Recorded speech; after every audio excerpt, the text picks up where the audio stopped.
Navigating the workplace with narcolepsy can be intimidating. When should you bring up narcolepsy? And what kind of accommodations are helpful and also reasonable to ask for? In this podcast, we brought together an amazing panel to discuss working in a variety of settings while living with narcolepsy.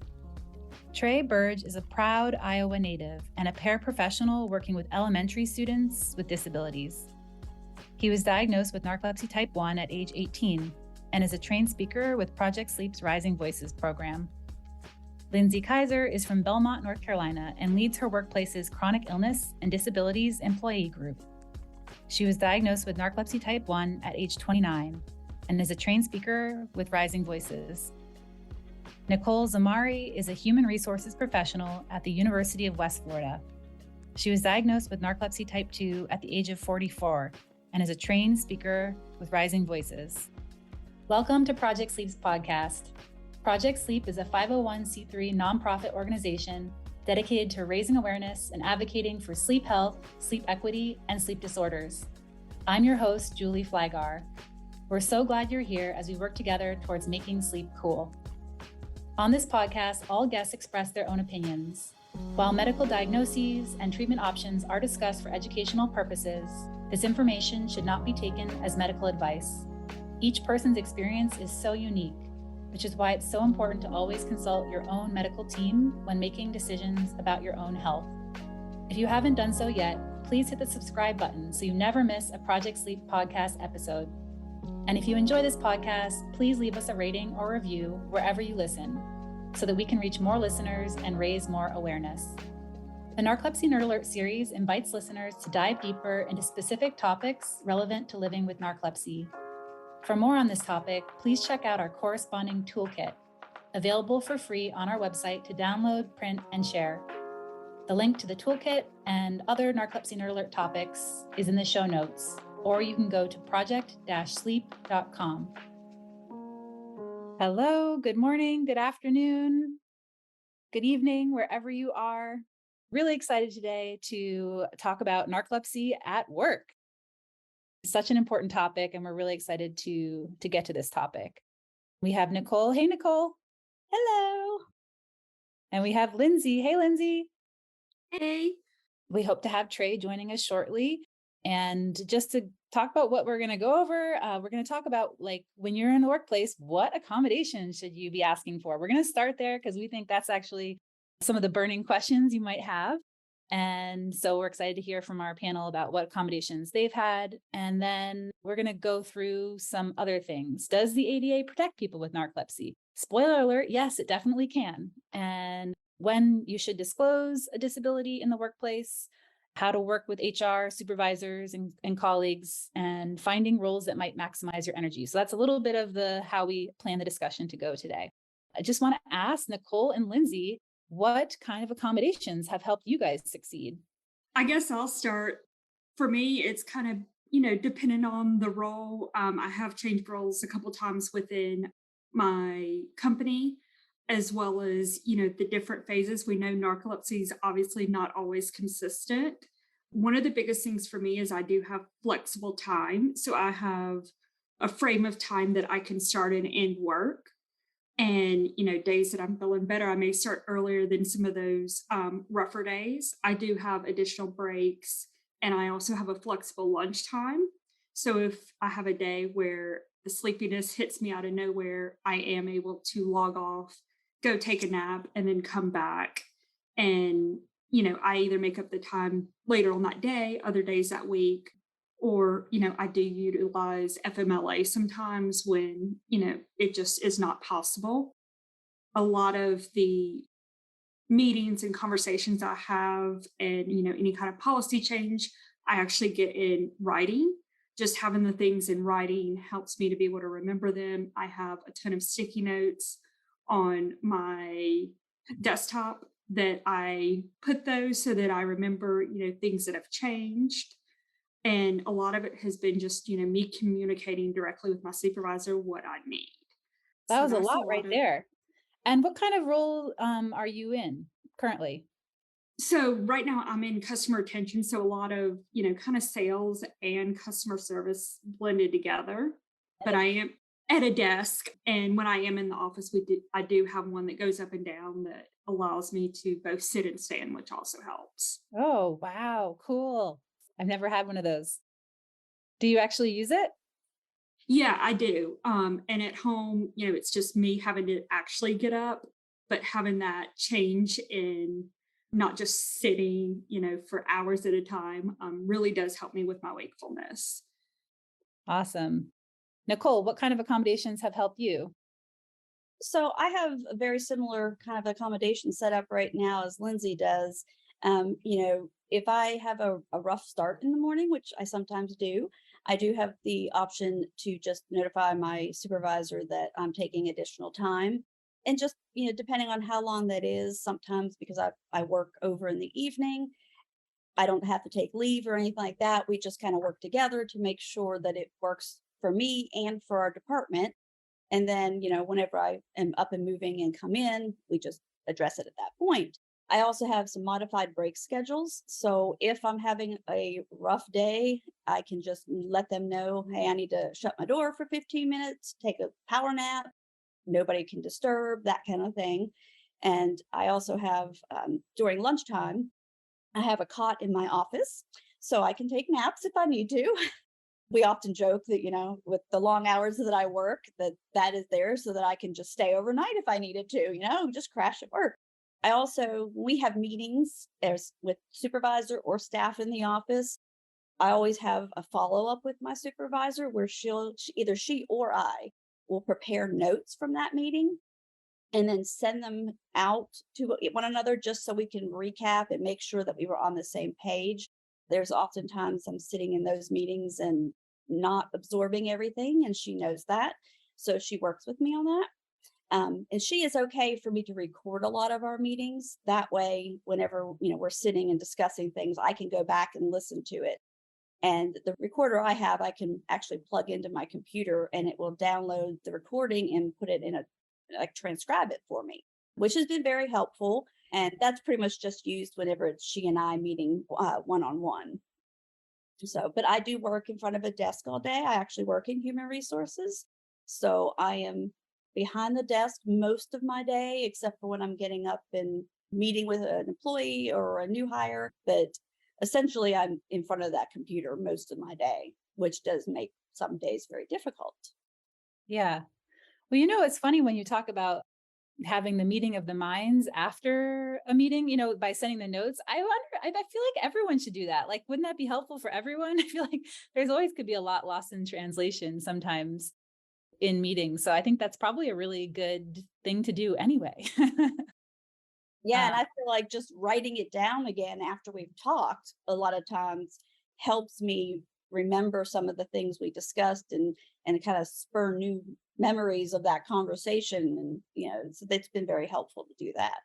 yeah, that's great tip for anybody. So I was going to add too a little bit of my experience. I now run Project Sleep, so I have a pretty great employer. But I did work two full-time jobs before starting full-time for Project Sleep. And so I was in an office in Los Angeles. The commute was one of the major challenges for me. And so especially the second job where I was driving about an hour there and about 2 hours home, one of the accommodations I asked for was to be able to work from home one day a week, just to minimize that a little bit. And that accommodation wasn't fully secured ever. But the one thing I did secure working with HR and my supervisor to create a wellness room that they actually end up creating two wellness rooms for me, but also because other people were using it to rest, and a room with a lock on it and a bench that was kind of like a comfortable bench, sort of. And I would bring in a blanket and a pillow in a backpack, and I would put that down so I didn't feel like I was sleeping right on the bench, and nap there, and made sure the door had a lock so I didn't have too many hallucinations about people coming in, although I still did. So that was a really important accommodation process for me at one of my jobs. And so to go over some of those different accommodation ideas for people, an idea could be the ability to take a nap break, providing space for the nap. That was what was really important for me in that last job. flexible scheduling. I think you heard Lindsay and Nicole talk about that. Working from home, that was something I tried and never fully secured. This was before the pandemic, and I do wonder now if that would be much more acceptable now that we kind of realize that people can actually do that successfully. This was interesting. I actually, to get these ideas, I pulled a bunch of people with narcolepsy, and some people that worked a lot of shift work talked about actually having more consistent scheduling, like not having to work a late shift one night and then the early morning shift the next day, and having a more consistent scheduling was helpful for them to keep their schedule consistent. Addressing cognitive issues. So at one of my jobs, I had a smart pen that could record the audio of a conversation with the people's permission to do that. And that was really great. It actually wasn't an accommodation for me. It was just because the nature of my job of interviewing doctors and then having to write up about their science. All of us writers had that smart pen, but especially for my brain fog and sometimes I would get really tired, that was really helpful. And I know, Nicole, you talked about recording some meetings with permission as well. I know Trey, hopefully Trey will be able to join us. He has talked about speech to text technology, which I think sounds really cool. And then reviewing tasks with supervisors. So I just had this little point too from Danielle Brooks, but Danielle talked about planning accommodations while thinking about your worst days. And I think that's really a powerful statement for work as well. Is, we all want to be positively spirited. We want to think we can do the best, but it's probably important to put things in place. Like maybe you don't need a flexible schedule every day, but maybe a few times a month. And so having that in place is important. So do any of these accommodation ideas spark any additional thoughts from Lindsay or Nicole? And I should have added this. I do have work from home as well. They like us to go in, about 2 days a week. But weeks that I've had, very rough days, I am able to work from home as needed. So I just have to let my boss know that I'll be working from home that day. But I do have the setup at home as well as in the office. Good.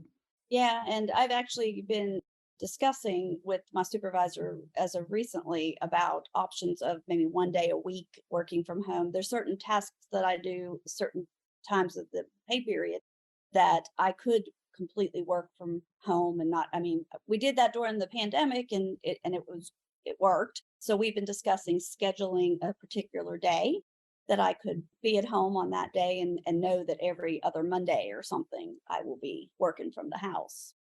Yeah, I think just with limited spoons, it's nice to just be able to be in your slippers and and just be in your own space. I know working from home all the time now, it does have advantages and disadvantages. Can be a little lonely at times, but can be really helpful for balance.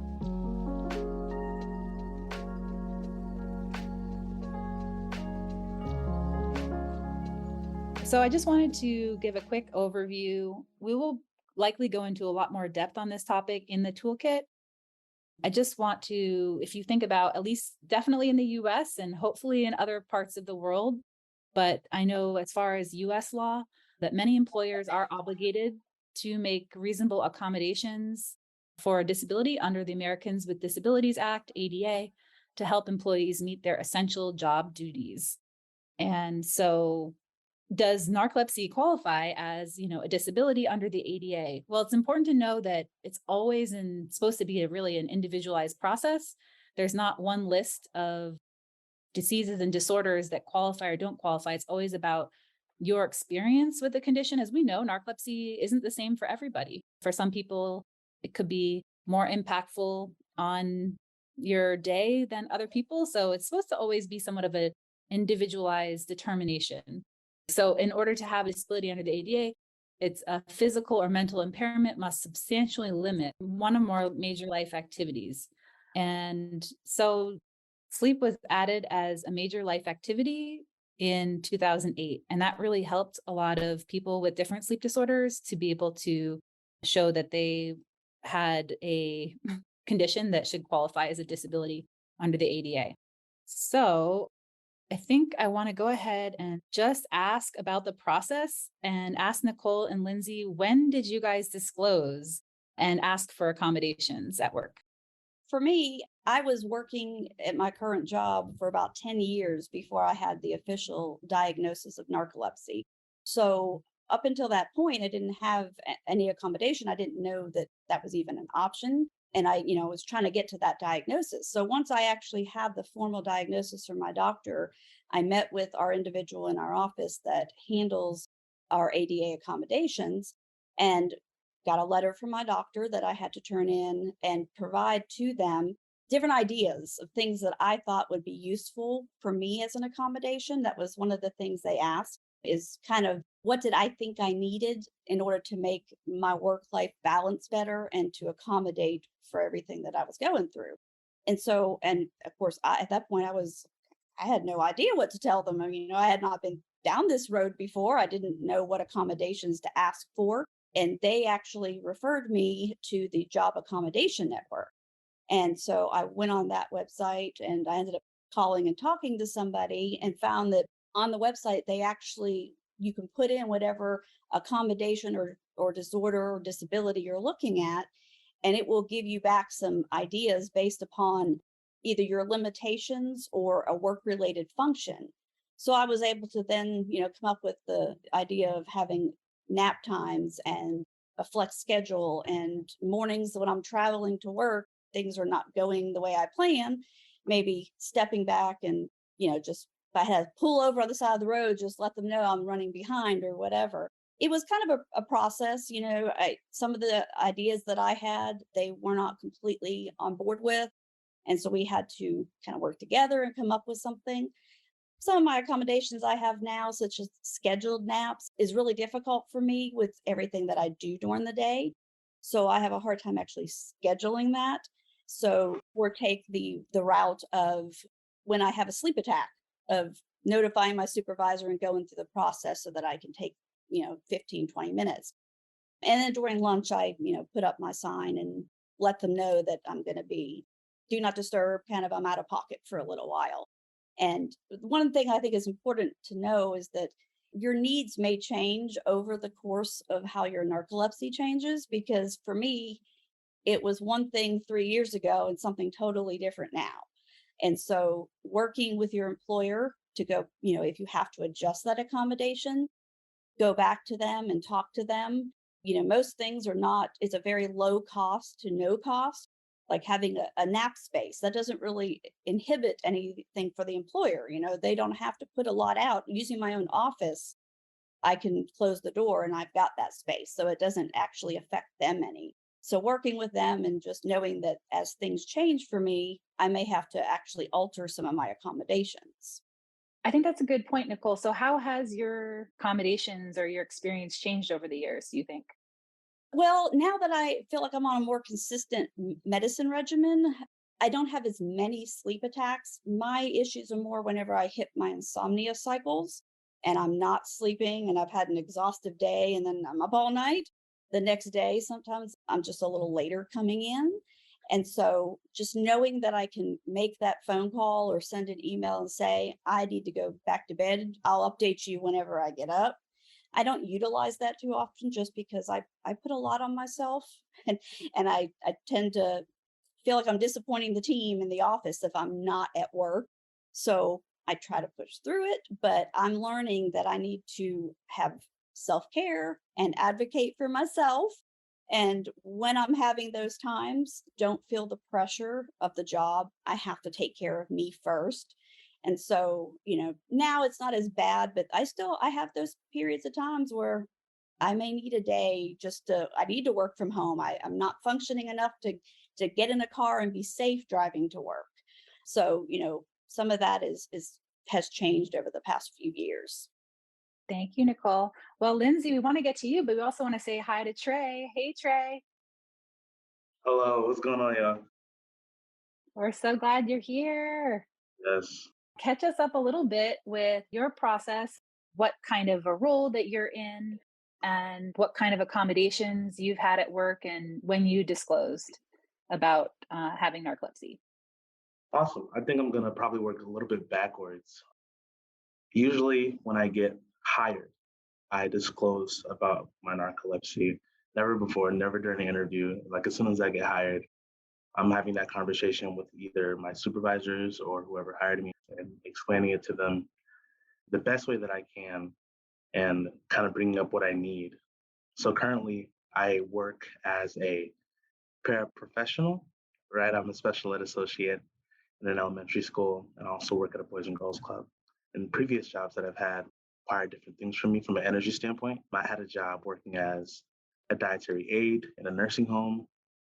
I had a job where I was also a camp counselor at a rest camp working with special needs individuals as well. And those different jobs required different accommodations for me. The job that I have currently, kind of like what Nicole was saying, as far as like treatment wise, my treatment wise is at a pretty good level right now. So I don't have as many as like, I shouldn't say loud accommodations, like just on point accommodations. But my previous jobs that I've had at the dietary aid facility, after I disclosed I had narcolepsy, one of the accommodations that I asked for is naps, frequent naps. And it was kind of cool to work there specifically because it was at a nursing home and they allowed me to kind of sleep in the empty rooms on the bed when I had my breaks and whatnot. So I got like an additional break in order to nap. The respite camp job required of me was a job that I needed to be there from Friday to Sunday. So I had to stay overnight. And that interfered with the nighttime medication that I take. When I first got the job, I kind of just shrugged it off a little bit, like, oh, I don't need to take my nighttime medication. And I quickly found out that that wasn't the case because if I stayed up that Friday night trying to take care of my residents, and I woke up the next morning without my nighttime medication, I wasn't able to be like fully functioning for them like I needed to. And that's the type of work it is. I'm having to be alert literally 24/7 for them. So as I went back after the pandemic, because it kind of closed down a little bit, and they're like, okay, here are our new procedures. You know, we're wearing masks, we're wearing shields. And I had to set my new supervisor aside and was like, hey, I know that I worked here before and I did the nights before, but there was always this conflict as far as my medication is concerned, kind of advocating for myself, right? And I'm like, I won't be able to do the night shift portion of this job. However, once I brought that up, it resulted in like a significant pay decrease because I got paid that whole time from Friday through Sunday and including the nights. So from that standpoint and the nighttime medication, I always felt great working up the next morning and taking care of them and did the best that I could do. But that was kind of like a downfall, if that makes sense, with advocating for myself. Thank you, Trey. We're so glad you're here. I think it's important to talk about finding even the right position given different aspects of living with narcolepsy. So, Lindsay, do you want to share a little bit about when you decided to disclose? Did you disclose right away or wait? So prior to being diagnosed with narcolepsy, I was working in outside sales. I made the decision that I was not able to continue with that position. So I left, worked on medication, kind of got myself to the point that I felt like I could give to a job. So going in, this company that I work for now was the first company I'd ever worked for while being diagnosed. So I waited until I had a job offer and had accepted prior to disclosing. And going in, I had some accommodations in mind, but I didn't know a ton of what to even ask for. I knew what my struggles were, but I didn't know how to fix them. And someone actually pointed me in the direction of Job Accommodation Network as well. But one thing I had to learn was that, they kind of morphed over time. What I needed when I first started is very different than what I need now, both with my position as well as, how I'm doing. My medications when I started was very different than what I have now, and I am able to be a lot more functioning. So, I have built relationships both with my supervisors as well as some of the ones in HR as I discover things aren't working as well as they were previously. We go back to the drawing board, we brainstorm ideas, we change things around so that I can work the best I can and be as productive as I can with my workday. Along those lines, you talked about working on something that's a little bit less formal of an accommodation, but someone pinging you. Can you tell us a little bit about that? Yeah, so, obviously I have my accommodations through HR, but some of them, rather than going through HR, I would work with my supervisor directly. And one of the things that a supervisor actually recommended to me was having someone, especially when we were in the office, if I am kind of getting in that dazing out stage, just pinging me. Early on, I wasn't very open with disclosing to my coworkers. So I had a specific coworker that would ping me if she saw me just kind of dazing out. And What does pinging mean? Can you explain that a little bit in case someone doesn't yeah, know the so term? we have an internal messaging system, and she would send me a message, and when that message gets sent, there's a little ding just like with email, and that would help me wake up. And that was kind of my reminder, like, hey, either take time and go take your nap, or sometimes it just hearing that sound would kind of help bring me back. So it helped me be more aware of when I was having those moments. For other people, Nicole or Trey, have you had any sort of informal support from colleagues or supervisors like that? Yes. So when I worked at the dietary aid facility, I kind of realized I also have like a dual diagnosis of ADHD as well. So there's this weird thing of when I'm experiencing my symptoms, specifically like the excessive daytime sleepiness, sometimes all I need is like maybe some extra stimuli, right? Like if the room is kind of low, maybe low light, there's not a lot happening there. Maybe all I'm required to do is wash dishes, right? And there's just nothing happening. I think that's more susceptible for my symptoms to come on, right? So I think I tried to speak to my HR at the time, and I found it so weird to tell her like, hey, I just need somebody to talk to me, right? I just need somebody to be there, right? And to engage in a conversation with me or ask me to do something different. These things that like you can't really put on paper, I guess. Like, how do you ask somebody to be like a just like a friend to you at that moment in time? It's like I understand you got a job as well. You got some residents to take care of, but please talk to me. Like this is I'm kind of struggling here. Like talk to me, tell me anything, tell me anything, random. I need it. Kind of. There's just also a phenomenon called like body doubling, which I think it's an attention deficit term as well. It's just like being able to focus on the thing you need to do with somebody else in the room. So I think that one thing, just having somebody else there, is extremely, extremely helpful. I do this, had the same kind of thing. There was an individual I had working with me that recently retired. And sometimes I would just get up and go in her office and be like, just talk to me. Just be here. Just, I need to chat 5 minutes, whatever. Let's lap the building, so walk outside, get some fresh air, come back in and be like, okay, I got this. Let's get back to work. And Yes. it was nice having that support of somebody who was, a coworker and a friend who understood and saw me every day and knew that I wasn't just tired because I'd been out late the night before or something. I was, it was legitimate. And it was just nice knowing you could go to somebody who got it, and didn't say, well, just go get it, go home tonight and get some rest. And because none of us want to hear that when we're experiencing what we experience. So it's just nice to know somebody was understanding and helped me. Yes. I think when it comes to that accommodation conversation, that specifically, I think is really hard to ask for because it doesn't feel so, just like Julie said, it's informal. I like this facet of the conversation a lot because it feels more based around empathy, right?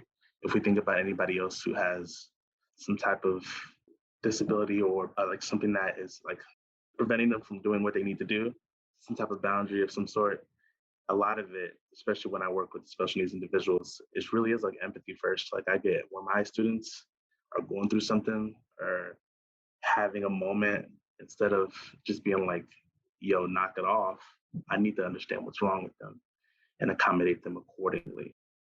And a lot of times in the workplace, depending on your job, that softness, that empathy is not always guaranteed because of the focus on the work part that you're here to do a job. And Yeah, not so textbook in writing, this is your accommodation. It's XYZ, like some leeway to understand that we're people and We don't know from moment to moment exactly how we're going to feel and what we're going to need, and we can't always document every aspect of it and know that, okay, does this fit into the accommodation? Can I do this? Am I okay to go this direction? It just being there in that moment and turning to somebody and being like, this is what I'm experiencing right now. Can you help me? I know for me, our process involves, forms that I have to go to my doctor, sit down with. So some of these accommodations, that process does take time. And sometimes I don't have that time to wait to get these. So working one on one with those supervisors has allowed me that flexibility to even see if this accommodation would work prior to going through all that as well. And some of these, I don't want to go through this whole process if it's something that is not going to work for me. So that, I think learning the difference between those formal accommodations as well as, kind of these one-offs, just working with that supervisor directly, I didn't realize, you could have both. And that was a really big learning moment, I think, for me. I think that really highlights why this discussion is so important because every job is different and it is kind of even sounds like a multi-layered process of finding ways to work and every person with narcolepsy is different. So when you guys were talking about the stimulation, I can both really understand that, but then there's also a tired I have, which is so tired that I'm on the verge of having cataplexy. And so when I would be walking to my car and I'm in that zone, all I would think is, please, no one talk to me. No one talk to me because especially a friend, if I saw a friend on the way to the car, I felt like I was going to collapse. And so, but I also know that tired where it's just like could actually be turned around by talking to someone. But then there's also a tired where I'd be like, oh gosh, I hope I don't see anyone I like because I just need to go nap and I need to nap now before it turns into cataplexy. So it's just really, really interesting from person to person. So as much as we'd love to say there's one framework for just getting the job and the accommodations and it's all going to work out, like so much of it is more individual.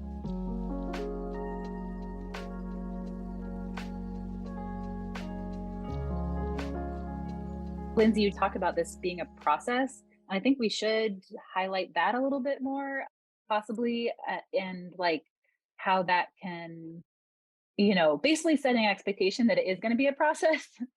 And we have Nicole here who works in HR. So I don't know if you want to give kind of a perspective on why is it a process? Not that you represent all of HR professionals around the world, but why is it a process and what goes into it on an HR perspective? Right. So, in my role in HR, I'm not our ADA coordinator. So, I have understanding of it, but I will say that it does differ across every employer. So what is the process at one place is not necessarily the exact same process elsewhere. However, it is the same basic thing of, you have to meet with your doctor and have some kind of documentation. And the important part of it is the employer needs to have that so that they understand what's going on and they don't think, this person's falling asleep at their desk or, and of course, we're talking about narcolepsy and sleep disorders, but if you're falling asleep at your desk, are they wondering, are they doing drugs? Are they, drinking during the day? What's going on with this person? So having that accommodation, it's an open communication with your employer and you so that they have an understanding of what you're dealing with, what you're going through, what you need.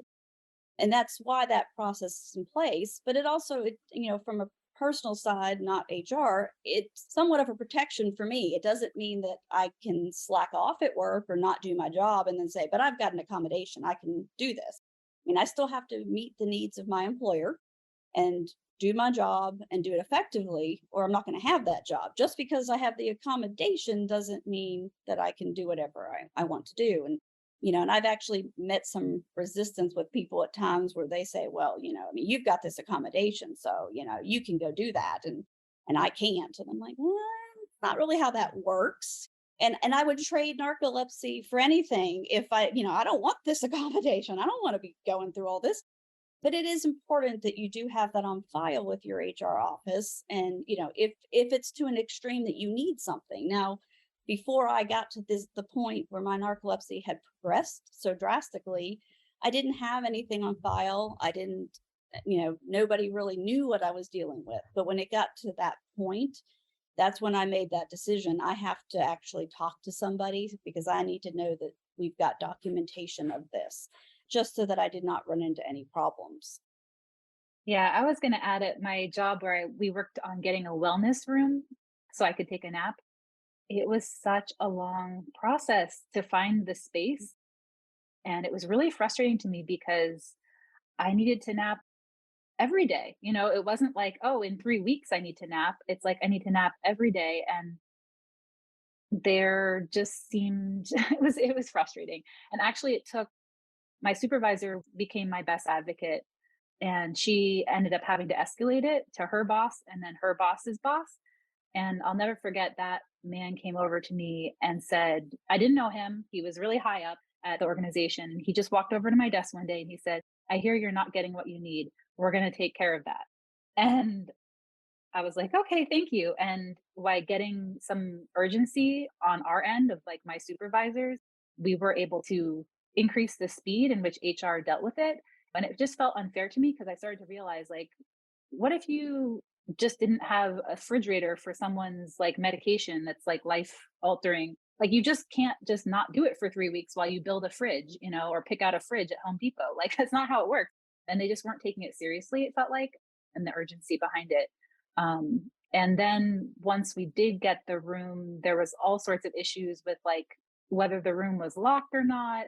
And then there was a lot of other people using the room because, go figure, in a building of 600 people, more than just one person was tired and wanted a quiet space. So they end up having to create two rooms. So I think also just like the real human nature behind some of this, like finding a supervisor like I had no way of knowing when I applied for that job whether or not she was really going to be so understanding as she ended up being. I just lucked out in a way on that. But I don't know, Trey or Lindsay, did you guys have any other things about like it being sort of a process? Yeah, like I said, this was the first job I had even applied for accommodations. So I got the note from my doctor, but then my company requires a specific form with specific questions. So then sending that to my doctor, and them actually understanding what we spoke about and what's on that form. So for me, I found out it was easiest to do that at appointments. So the appointments, when I need to do that, we actually book a longer appointment so we can go through that together. Because some of those first attempts at that, there was this back and forth.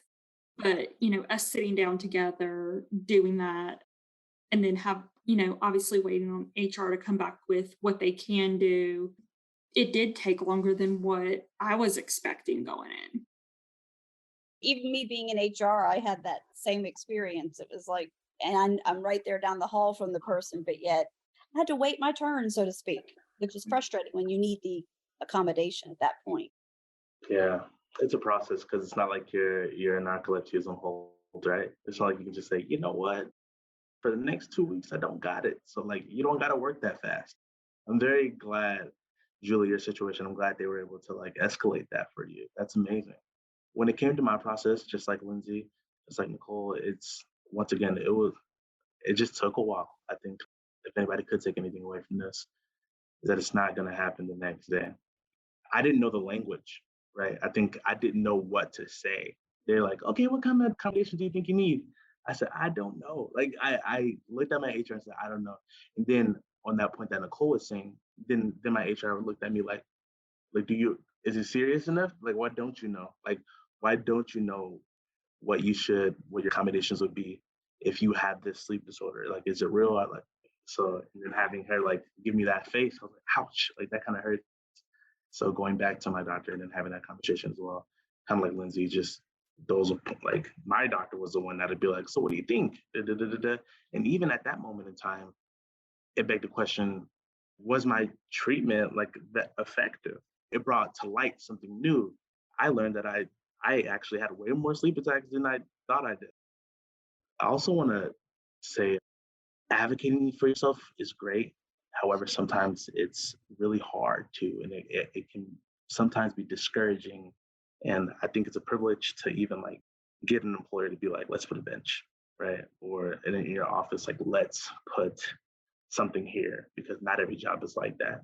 I'm fortunate to be working at a school, and at the other jobs, they had beds. But what about maybe people who are shift workers, or who work fast food, or work any other job, to where that accommodation might not be, that they might not be able to do it? And hopefully, like, employers can see this and be like, yo, that is a real thing. And having that conversation with yourself as somebody who is an employee, but also like a person first, and what could work for you. I think that's a really important point. And there are a lot of situations that aren't really super conducive to a full, like, private room with a bench. Also, and my dad pointed this out, my dad was an employment lawyer. And he said the kind of accommodations people are asking for with narcolepsy are not usually all that expensive. If you can find some sort of room that maybe isn't used all the time, even a closet, something where you can put a yoga mat down, or an empty office. These aren't asking people to usually build like a whole new building, or, something that's so unreasonable working with the space. But of course, like you said, Trey, that's not always the case either. I know probably a lot of people use their cars. Like the second job I had, the space they found for me did not have a lock, and someone did walk in on me, and I hated that. And so I just chose to use my car, even in LA heat. I just found that the best thing I could do. So I did want to move to one other topic, which we've discussed somewhat, but about finding work possibly that helps with your specific energy levels. And, I know at one job I had, we had a variety of tasks. Some of it was like data entry, and some of it was very like writing these grant proposals, which took a different part of my brain. And I actually found that combination really helpful to go between those two things. And I was curious for other people, and I guess I didn't really know that going into that job, how much I was going to enjoy some of the different tasks I was going to have in that job. But obviously, depending on where you are in your career, it, the option of choosing a job isn't always possible. But if you can start to think about what roles you're going to succeed in, and what drives you. Like, I know some people, like, it sounds like, Trey, I imagine you're a little bit more extroverted than me, because dealing with kids all day, it sounds like it would take all my spoons for an entire week. So, but what have you guys found anything about, like, how to deal with your energy levels and what kind of roles or duties you take on? So kind of, I guess, two parts to me. Not only did I look at, the role itself, but also the company. Like I said, I had, been out of work trying to get myself situated prior to going back. So when I did start looking at new opportunities, I looked at for companies that were more flexible, ones that didn't have, this very rigid culture. I was not going to be one, I knew going in, that, would do well in that environment. So also looking at the environment with the company itself.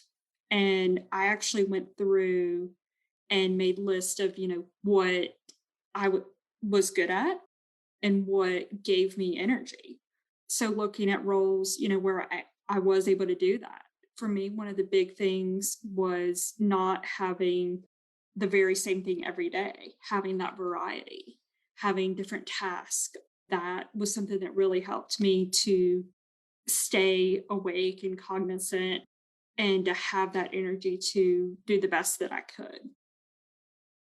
I'd say, yeah, I don't know if I have any more to say as far as the type of work I do. I feel like I never grew up. I got out of high school and learned just how much I wanted to be a part of a community and kind of give back to the kids around me. I had a lot of dope adults. I had people in my life who helped get me food, who helped to wash my clothes. Like, it was really cool. And I was like, okay, cool, I'm gonna give back in that way. And then learning just throughout life, right? Just, oh, this job is probably not the best for me. Sitting at a desk is probably not the best for me. I am a tad bit more extroverted. So yes, seeing all those kids, it gives me energy. They give it to me, I give it back to them, vice versa. Nicole, anything in your job as far as, managing your energy levels, or? For me, it's just as simple as, like, there's just times I have to switch tasks. If I'm in front of the computer for way too long, sometimes I'll just get up, and even though it's not part of my direct responsibilities. I just go to the file room and just file something. I mean, I'm standing up, I'm doing something, it just moving around, just changing the pace of the day because I can't sit in front of a computer for, 8 to 10, 12 hours and not fall asleep. So I just have to get up and move, do something different. Yeah. Even working for Project Sleep, some of the tasks like mailing packages is easier for me to do when I'm tired. However, I do worry sometimes, like, did I put the card in the thank you, package for someone, or did I put the right things in the package? A little bit, but it's still like a manual task that's easier for me to do when I'm tired. So yeah, I think that's really important to think about our energy levels.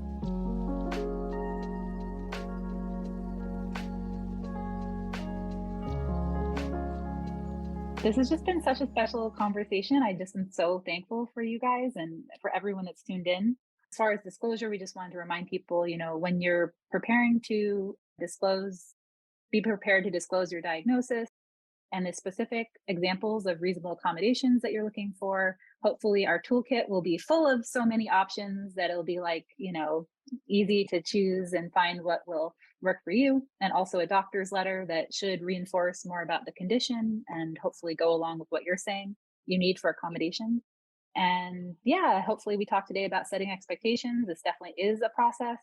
I did forget to mention this idea of making it more transactional. There are people in our lives we want to understand on an emotional level and really get it and like come up to you and be like, oh my God, I get it now. And narcolepsy is so serious and you're so amazing for overcoming adversity.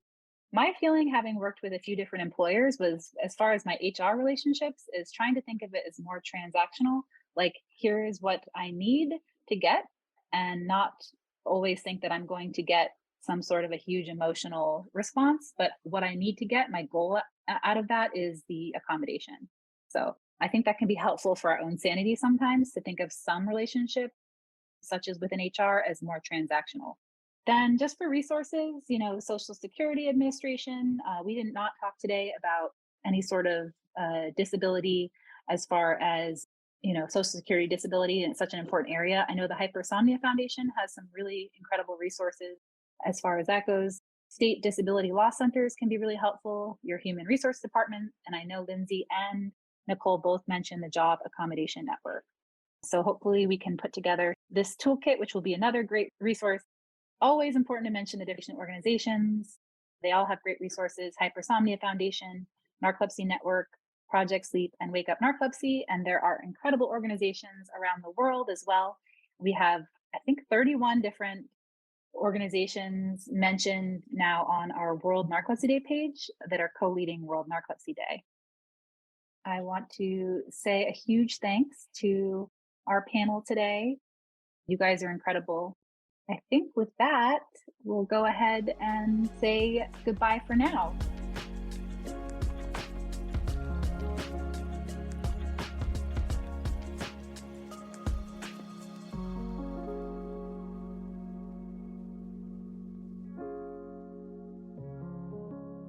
The Project Sleep podcast is produced by Carver Sound Productions. For more information on podcast production services, visit carversoundproductions.com.